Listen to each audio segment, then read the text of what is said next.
Hello and welcome to Merit Pathshala friends. आज के इस वीडियो में एक बहुत इंपॉर्टेंट टॉपिक पे बात होने जा रही है, जिसमें कि आपके एफर्ट्स एंड आपके जितने भी आपको डायरेक्शंस मिले थे regarding the IMAT and Italy MBBS program, तो उसमें कुछ ऐसे आपके साथ कह लीजिए कि इल्लक हो गया या फिर आप अनलकी हो गए कि आपको यहाँ वीज़ा नहीं मिल पाया।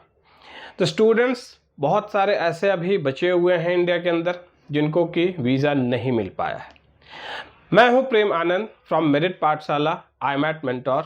मैं आपसे आज इस टॉपिक पे बहुत इंपॉर्टेंट डिस्कशन करने जा रहा हूं, तो वीडियो को अंतिम तक देखिए और समझने की कोशिश करिए कि आखिर आईमैट जैसी चीज़, इटली एमबीबीएस प्रोग्राम, क्या इतना ईजी प्रोसेस होता है, या फिर आप यूँ कहें कि सिर्फ आईमैट को देखते हुए, स्कॉलरशिप को देखते हुए आपको इसी तरह से बस इसके लिए ट्राई कर लेना चाहिए।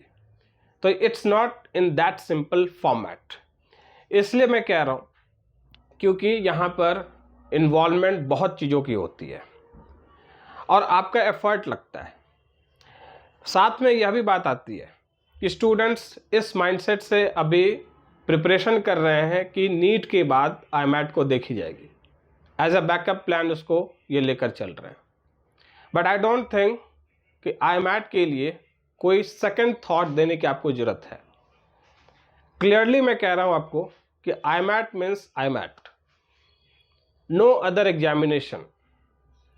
रीजनेबली 2023 से जब इनका क्वेश्चन पैटर्न बहुत चेंज हो गया, इनकी डिफ़िकल्टी लेवल कुछ अलग लेवल पे आ गई, जिसमें कि नीट के bio questions, physics questions, chemistry questions, वो भी इनके सामने थोड़े से बौने साबित हो रहे हैं।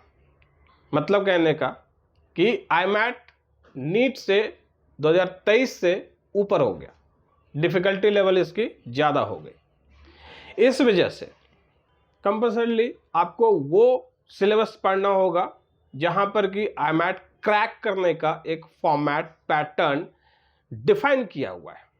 अगर आपने उस पैटर्न को नहीं फॉलो किया है, प्रैक्टिस नहीं की है 6-7 मंथ्स, तो it's not that possible. Next जो इसका पार्ट है, जो एट्रीब्यूट है, वो है आपका documentation part.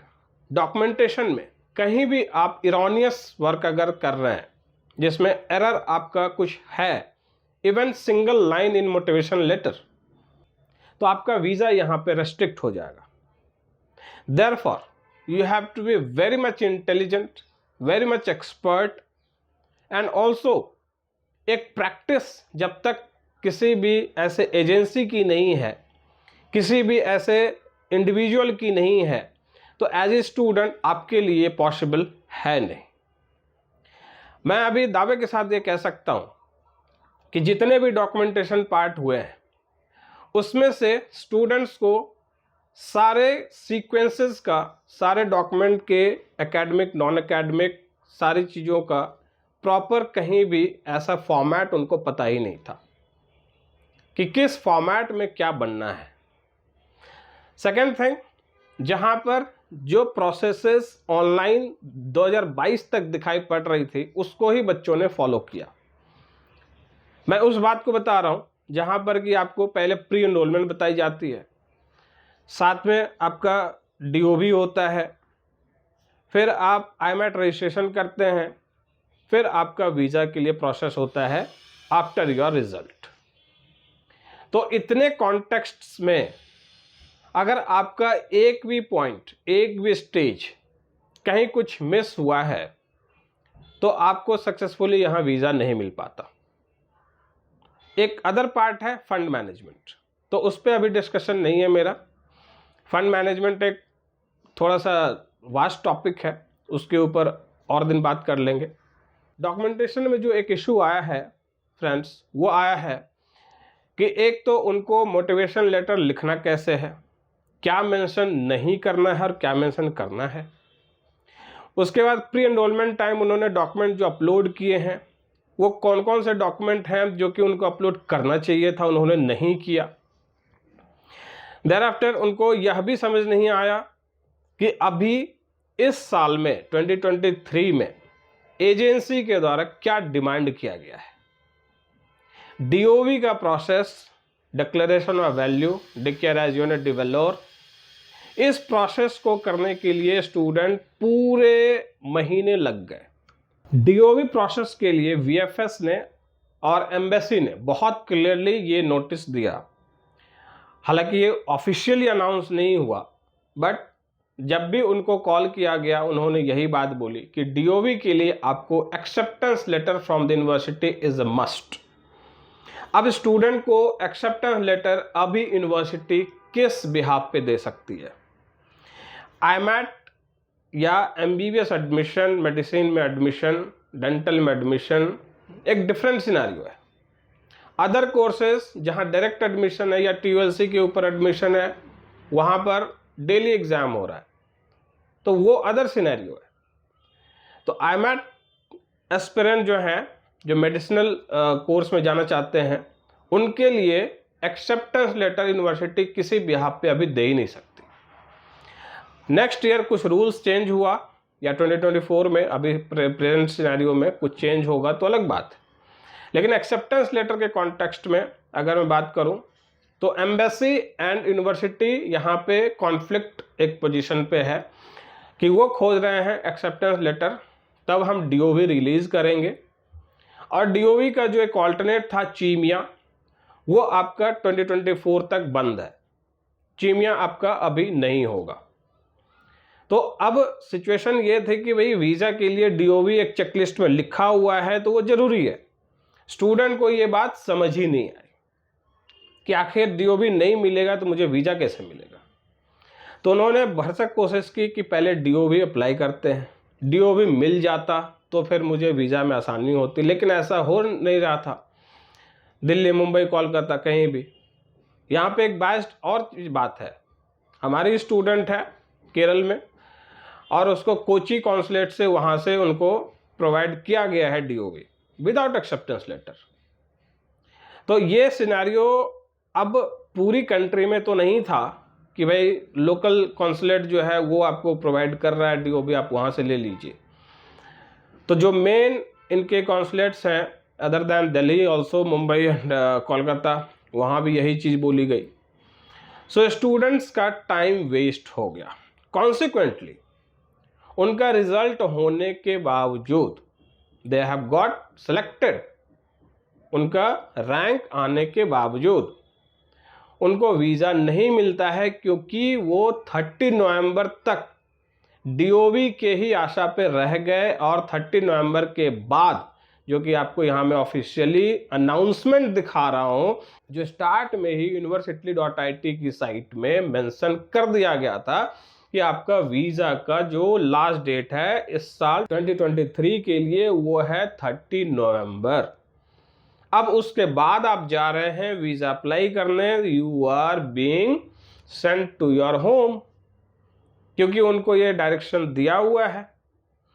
It was till 2022, जब तक कोरोना का इम्पैक्ट कुछ कुछ था, तो इन्होंने 1 मंथ का टाइम ड्यूरेशन टेन्योर बढ़ाया था।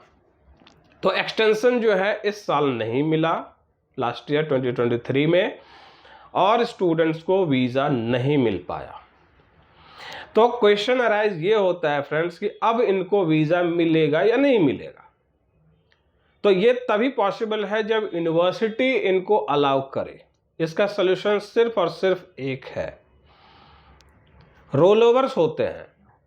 जैसे कुछ स्टूडेंट्स वीज़ा नहीं लेकर जा पाए तो उनके लिए यूनिवर्सिटी रोल ओवर जो है सो, अब देखिए दोनों कंडीशन आ गया, बहुत कॉन्फ्लिक्टिंग सिचुएशन है, इसको आपको समझना पड़ेगा कि अगर आपको वीज़ा नहीं मिला, आप नहीं जा पाए, आप क्लासेस का सब कुछ अभी अटेंड कर रहे हैं, लेकिन कल के डेट में ये हो सकता है कि सपोज पाविया है, पारमा है, मसीना है, तो इनके यहाँ पे आपका रोल ओवर वो कर देगा, क्योंकि अब आपके पास वीज़ा नहीं आ पाया है, आप उनके भरोसे रह गए हैं, VFS के भरोसे, एम्बेसी के भरोसे, और कॉलेज इस भरोसे था कि आप आएंगे, आप नहीं आए, अब वो रोल ओवर करेगा। तो जो वेटिंग में बच्चा है, अब उस वेटिंग वाले बच्चे को वो बुलाएगा तो आपके जो सिचुएशन है वो ख़त्म हो जाती है, क्योंकि आप वहाँ पहुँच नहीं पाए टाइम पर वीज़ा लेकर। तो रोल ओवर में जो वेटिंग में था बच्चा, वो वहाँ पे एडमिशन के लिए एलिजिबल हो गया। अगर उसको भी वीज़ा नहीं मिलेगा तो फिर अगेन रोल ओवर हो जाएगा और ये कहानी अप्रैल तक चल सकती है। इसलिए ये बात समझना बहुत ज़रूरी था स्टार्ट में कि you should be well informed about the processes. तो अंतिम कंडीशन यही है कि यूनिवर्सिटी आपके फेवर में ये मेल वीएफएस को या एम्बेसी को, जिसको भी है, उसको करे, आपके मेल का वो रिप्लाई करे कि हाँ आप वीज़ा के लिए जा सकते हैं, यूनिवर्सिटी आपको कॉल कर रही है, तब जाकर के आपका वीज़ा क्लियर हो सकता है। उसमें भी फंड मैनेजमेंट आपका कैसे क्या है वो इंडिविजुअल बात है। तो अगर वो चीज़ आपके फेवर में यूनिवर्सिटी ने मेल किया है तभी पॉसिबली आपको वीज़ा प्रोवाइड की जाएगी। इसलिए मैं बार बार इस चीज़ से अलर्ट कर रहा हूँ बच्चों को कि भले आप कोचिंग, सेल्फ स्टडी, जो भी चीज़ें हैं उसको एक साइड में रख दो, वो आपका काम है। डॉक्यूमेंटेशन पार्ट जो है, जो आपके वीज़ा का प्रोसेस है, जो आपका स्कॉलरशिप का एप्लीकेशन है, उन चीज़ों को करने के लिए जब तक एक एक्सपर्ट आपके साथ नहीं है, कोई एजेंसी आपके साथ वैसी नहीं है जिसका, हाँ एजेंसी भी ऐसी होनी चाहिए जिसको एक्सपीरियंस हो करने का। अभी मैंने सुना है कि बहुत लोगों ने डॉक्यूमेंटेशन, अपोस्टाइल अटेस्टेशन कहीं कहीं से करवा लिया लेकिन उसका स्कॉलरशिप अप्लाई हुआ ही नहीं। तो एकदम क्लियर बात है कि भाई उसको कोई नॉलेज नहीं है स्कॉलरशिप के बारे में, कब उसकी फॉर्म फिल की जाती है, कैसे की जाती है, क्या अपलोड होता है, किस डेट तक अपलोड होता है, ये सारी चीज़ें उसको पता ही नहीं है। सो देयर आर स्टेप्स जहाँ पर कि आप देखेंगे बहुत ज़्यादा जो है सो इनका एक कॉम्प्लेक्सिटी हो जाता है, रूल्स लगभग ये कपड़े बदलने की तरह चेंज करते हैं। तो इसलिए आपको हर हमेशा इस चीज़ से अलर्ट रहना पड़ेगा और आपको वेल इन्फॉर्म रहना पड़ेगा चीज़ों से कि अब नया क्या आ गया। इसलिए अब जो ज़रूरत है वो है कि अगर आप सेल्फ स्टडी भी कर रहे हैं IMAT के लिए, तो आपका जो डॉक्यूमेंटेशन पार्ट है वो माय करियर पाठशाला जैसी एजेंसी उस काम को करे, तभी जाकर के सक्सेसफुली आपका जो एफर्ट है IMAT के ऊपर वो कहीं न कहीं जाकर आपके लिए बेनिफिशियल होगा, प्रोडक्टिव होगा। तो इसी तरह से और भी इंफॉर्मेशंस है फ्रेंड्स, जिसके लिए मैं बराबर आपको इन्फॉर्म करता रहूँगा, जिसमें कि आपके कोचिंग से लेकर के, आपके स्टडी प्रिपरेशन से लेकर के डॉक्यूमेंटेशन तक की जो भी चीज़ें हैं IMAT को लेकर के, अदर कोर्सेज भी आपको बैकअप प्लान कुछ इटली के लिए रखना है, उनके बारे में भी इंफॉर्मेशन मैं बराबर आपको देता रहूँगा।